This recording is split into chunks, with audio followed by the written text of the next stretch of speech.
Friends, welcome to Anita Angrez Grammar channel. In this video we are going to discuss about reporting in English grammar. किसी व्यक्ति ने क्या कहा था, उसको रिपोर्ट करने के दो तरीके होते हैं। पहला डायरेक्ट स्पीच, दूसरा इनडायरेक्ट स्पीच। इसकी जानकारी आपने पिछले वीडियो में ही ले लिया, फिर भी मैं दोबारा आपको डिटेल में समझा रही हूँ ताकि और क्लियर कंसेप्ट क्लियर हो जाए। What is direct speech? इसे हम जानते हैं क्या है। कहने वाले के मूल शब्दों में लिखना या रिपोर्ट करना, इसे प्रत्यक्ष कथन या डायरेक्ट स्पीच कहते हैं। जैसे इसे और अच्छी तरह से समझा देती हूँ। जब टीचर बच्चों के सामने पढ़ा रही होती है तो कहती है आई एम टीचिंग इंग्लिश। बच्चा घर में जाता है अपने पिताजी को, टीचर ने जैसा कहा था वैसा ही एज इट इज़ वह अपने पिताजी को रिपोर्ट करते हुए कहता है teacher says I am teaching English. और डायरेक्टली टीचर ने जैसा कहा था वैसा ही वह पिताजी को रिपोर्ट करता है, इसलिए हम इसे डायरेक्ट स्पीच कहते हैं। अब हम आगे बढ़ते हैं। What is indirect speech? कहने वाली बात को अपने शब्दों में लिखना या रिपोर्ट करना, इसे अप्रत्यक्ष कथन या इनडायरेक्ट स्पीच कहते हैं। और जब बच्चा अपने पिताजी को रिपोर्ट कर रहा था या करता है कि टीचर ने क्या कहा था, तो वह टीचर के लफ्ज़ों में नहीं, अपने ही शब्दों में वह रिपोर्ट करता है, अपने ही शब्दों में बोलता है teacher says that she is teaching English. और वह इनडायरेक्टली अपने शब्दों में ही टीचर ने क्या कहा था उसे रिपोर्ट करते हुए कहता है। यानी दो तरीक़ों से वह बताता है, एक तरीका डायरेक्टली और दूसरा इनडायरेक्टली। और इस तरह से आपने दोनों को अच्छी तरह से समझ लिया। अब हम आगे बढ़ते हैं। Two parts of direct speech. Direct speech के टू पार्ट होते हैं। पहला पार्ट रिपोर्टिंग वर्ब या रिपोर्टिंग स्पीच कहते हैं। दूसरा पार्ट को हम रिपोर्टेड स्पीच या रिपोर्टेड क्लॉज कहते हैं। क्लॉज मतलब होता है वाक्य खंड। जैसे पहला पार्ट है राम सेज, और इन्वर्टेड कोमा से पहले वाला भाग जिससे वाक्य की शुरुआत करते हैं उसे हम रिपोर्टिंग वर्ब कहते हैं। अब दूसरा पार्ट आई एम गोइंग, इसे हम इन्वर्टेड कोमास के अंदर लिखा गया कथन रिपोर्टेड स्पीच कहलाता है। अब हम इसे समझते हैं डिटेल में। रिपोर्टेड स्पीच, रिपोर्टेड स्पीच यानी डायरेक्ट स्पीच के दूसरे वाले भाग को हम रिपोर्टेड स्पीच कहते हैं। और जब इनडायरेक्ट में लिखते हैं या इनडायरेक्ट बनाते हैं तो क्या क्या परिवर्तन करने की ज़रूरत होती है उसे हम डिटेल से समझते हैं। जैसे पहला परिवर्तन जो किया जाता है change of persons of pronoun. दूसरा सीक्वेंस ऑफ टेंसेस यानी काल परिवर्तन कर दिया जाता है। तीसरा है transformation of all kinds of sentence. Change of place of time duration, जैसे नाउ का देन, हियर का देयर। अब बारी बारी से हम जानते हैं change of persons of pronoun. बारी बारी से चेंजेस को हम देखते हैं और समझते हैं कि डायरेक्ट से इनडायरेक्ट स्पीच में बदलने के लिए हम क्या क्या परिवर्तन कर सकते हैं। तो पहला है change of persons of pronoun. जैसे रिपोर्टेड स्पीच में प्रयोग किए गए फर्स्ट पर्सन के प्रोनाउन आई, मैं, मी, वी, अस, आवर को रिपोर्टिंग वर्ब के सब्जेक्ट के पर्सन के अनुसार बदल देते हैं। For example the teacher says I am writing a letter. यहाँ डायरेक्ट स्पीच के रिपोर्टेड स्पीच में आई प्रोनाउन फर्स्ट पर्सन का है, उसे हम इनडायरेक्ट स्पीच में जब लिखते हैं तो हमें शी या ही में यूज़ किया जाता है। ही एंड शी ये थर्ड पर्सन का प्रोनाउन है। जैसे the teacher says that she is writing a letter. Next reported speech में सेकंड पर्सन के प्रोनाउन यू, योर को रिपोर्टिंग वर्ब के सब्जेक्ट के पर्सन के अनुसार बदल देते हैं। फॉर एग्ज़ाम्पल डायरेक्ट स्पीच के you said to me you are an honest man. यहाँ देखिए डायरेक्ट स्पीच के रिपोर्टेड स्पीच में यू प्रोनाउन है यानी सेकंड पर्सन का, उसे इनडायरेक्ट स्पीच में यू का फर्स्ट पर्सन में आई बदल देते हैं और इस तरह से इनडायरेक्ट स्पीच का सेंटेंस बन जाता है you told me that I was an honest man. Next example है he said to him you have. अब यहाँ हैव के साथ यू सेकंड पर्सन यानी you have present perfect tense का सेंटेंस है और यू का इनडायरेक्ट में ही चेंज हो जाता है क्योंकि ही टोल्ड ये मेन क्लॉज है और उसके लिए ही यूज़ किया जाता है। प्रेजेंट का पास्ट टेंस बन जाता है। जैसे डायरेक्ट स्पीच प्रेजेंट परफेक्ट है इसलिए इनडायरेक्ट में हम पास्ट परफेक्ट टेंस में बदल देते हैं। नेक्स्ट आपको सी इनडायरेक्ट स्पीच में बदलते समय थर्ड पर्सन के प्रोनाउन में कोई परिवर्तन नहीं होता है। For example he said he will go there. He third person का प्रोनाउन है और चाहे डायरेक्ट हो या इनडायरेक्ट हो थर्ड पर्सन में कोई चेंजेस नहीं किए जाते हैं। For example he said that he would go there. Will का वुड वर्ब में चेंजेस होते हैं लेकिन यहाँ फोकस करना है आपको प्रोनाउन में कोई चेंजेस नहीं होते हैं, वो भी जब थर्ड पर्सन का रिपोर्टेड स्पीच हो। अब हम आगे बढ़ते हैं। नेक्स्ट उदाहरण he said that they would go there. Direct speech में he said they will go there और इनडायरेक्ट स्पीच में he said that they would go there. They direct में भी है और इनडायरेक्ट में भी दे प्रोनाउन है यानी थर्ड पर्सन में ही शी दे इनमें कोई परिवर्तन नहीं हो किए जाएंगे चाहे वह डायरेक्ट हो या इनडायरेक्ट हो। अब हम आगे बढ़ते हैं। Rule of sequence of tenses, काल परिवर्तन किस तरह से किया जाता है। जब हम reporting speech and reported speech को जोड़ते हैं यानी दोनों पार्ट को जोड़ते हैं जॉइनिंग वर्ड से तो कॉम्प्लेक्स सेंटेंस बन जाता है। जैसे teacher says that I am teaching English और पहला part reporting verb main clause बन जाता है और दूसरा पार्ट जॉइनिंग वर्ड के बाद वाला रिपोर्टेड स्पीच सबऑर्डिनेट क्लॉज बन जाता है।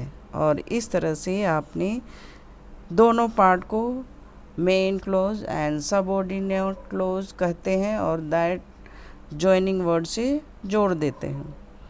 नेक्स्ट है मेन क्लॉज का वर्ब पास्ट टेंस में है तो सभी जुड़ने वाले सबऑर्डिनेट क्लॉज की वर्ब के टेंस में rule of sequence of tense के अनुसार परिवर्तन होता है। जैसे teacher said I am teaching English.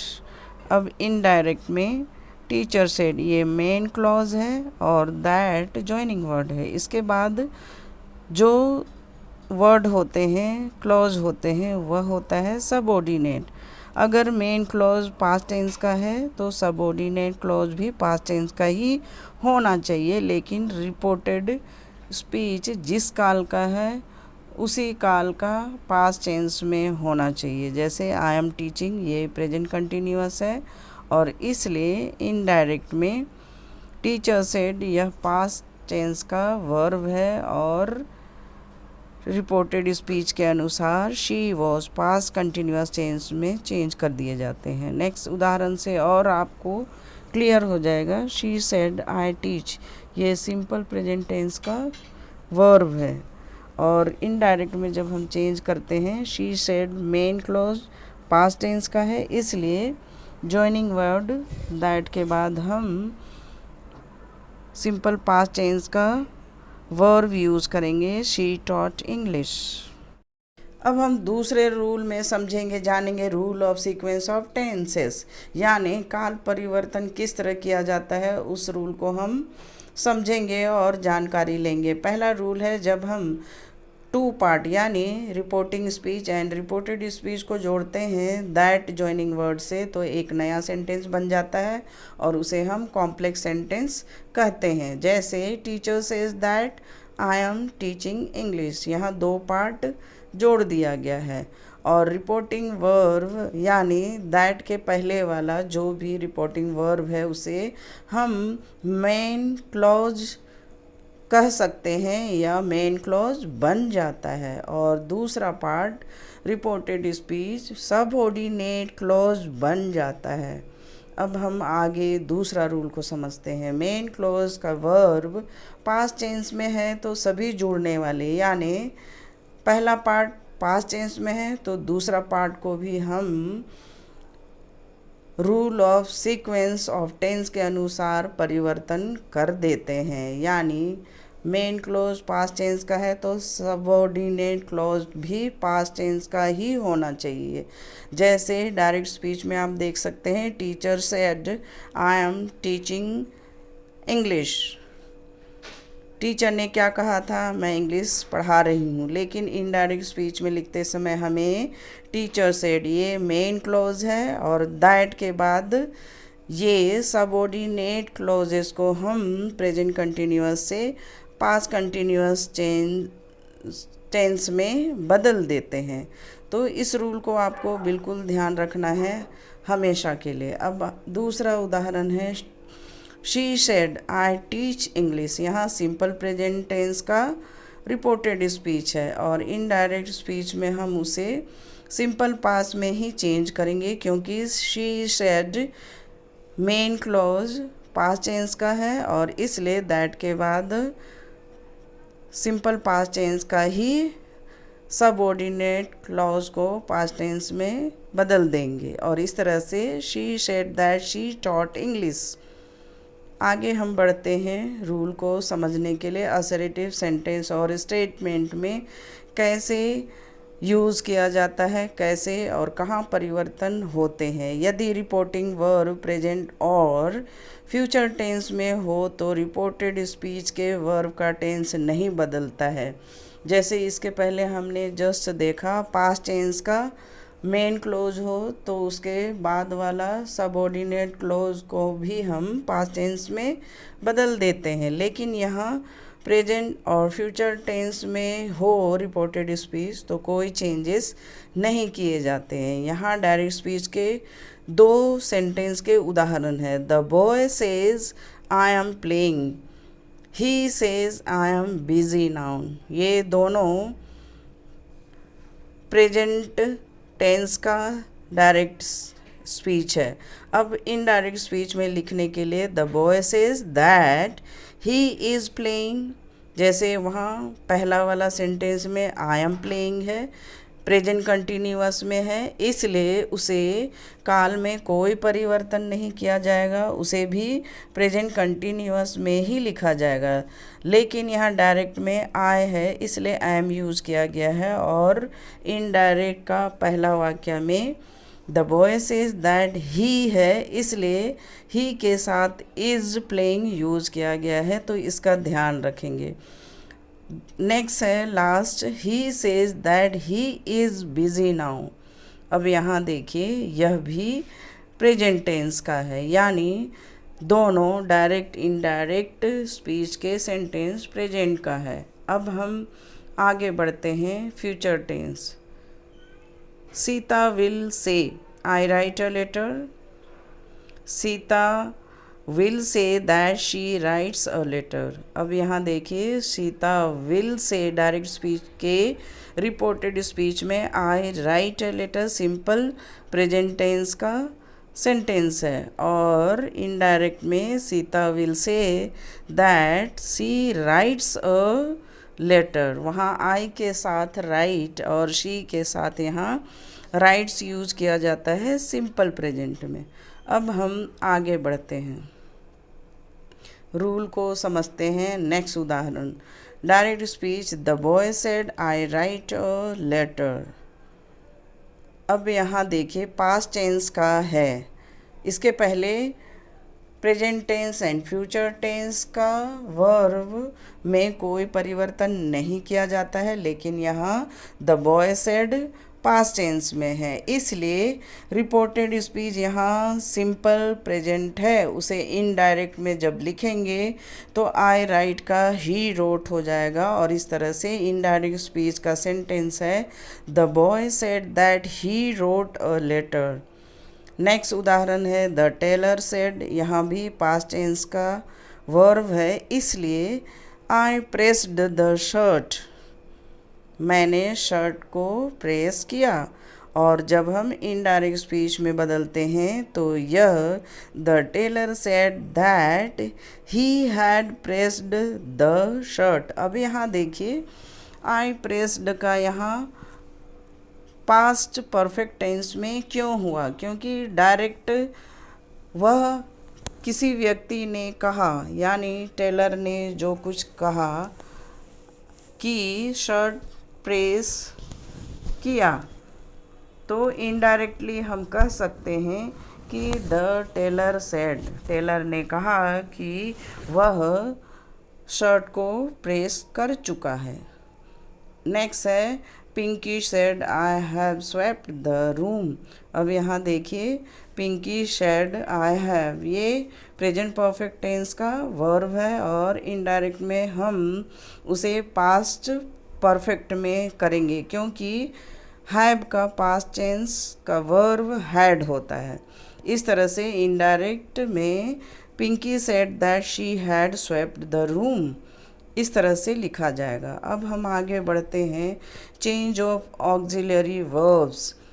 कभी कभी डायरेक्ट से इनडायरेक्ट लिखते समय ऑक्सिलरी यानी सहायक क्रिया भी होते हैं, तो उसके प्रेजेंट से पास कैसे वर्ब में यूज़ किया जाएगा यहाँ उदाहरण के साथ है। जैसे इज़ एम आर का वॉज वर्ब हो जाएगा, हैज़ हैव का पास हैड, डू डस प्रेजेंट का पास डिड, विल शैल का पास्ट वुड शुड हो जाएगा एंड कैन मे का कुड माइट। उदाहरण के लिए डायरेक्ट स्पीच में आप देख सकते हैं Rakesh said I am a good student. अब यहाँ इनडायरेक्ट में Rakesh said that he was, am का वॉज चेंज कर दिया गया है और साथ में प्रोनाउन फर्स्ट पर्सन का है, इसलिए आई का ही चेंज कर दिया जाएगा और ये पहला रूल में आपने समझ लिया है और जान लिया है। नेक्स्ट उदाहरण है he said I do not go. Indirect में he said that he did not go. जैसे आपने देखा, रूल को समझा काल परिवर्तन में कि मेन क्लोज जब पास्ट टेंस का हो तो सबऑर्डिनेट क्लोज भी पास्ट टेंस का होना चाहिए, इसलिए यहाँ he said that he did not go. अब नेक्स्ट है she said I cannot learn the lesson. Indirect में she said that she could not, यहाँ कैनॉट का कुड पास्ट टेंस में चेंज कर दिया गया है, could not learn the lesson. अब लास्ट डायरेक्ट स्पीच का sentence I said to him I shall teach you. अब शैल का यहाँ शुड या कुड बदल दिया जाएगा, I told him that I should teach him या फिर आई कुड टीच हिम। इस तरह से आपने रूल को समझते हुए असर्टिव यानी स्टेटमेंट में किस तरह से डायरेक्ट स्पीच से इनडायरेक्ट स्पीच में लिखा जाता है और काल और प्रोनाउंस को किस तरह से परिवर्तन किए जाते हैं उसे भी आपने समझ लिया और सीख लिया। इस तरह से you can do better. Best of luck. Thank you.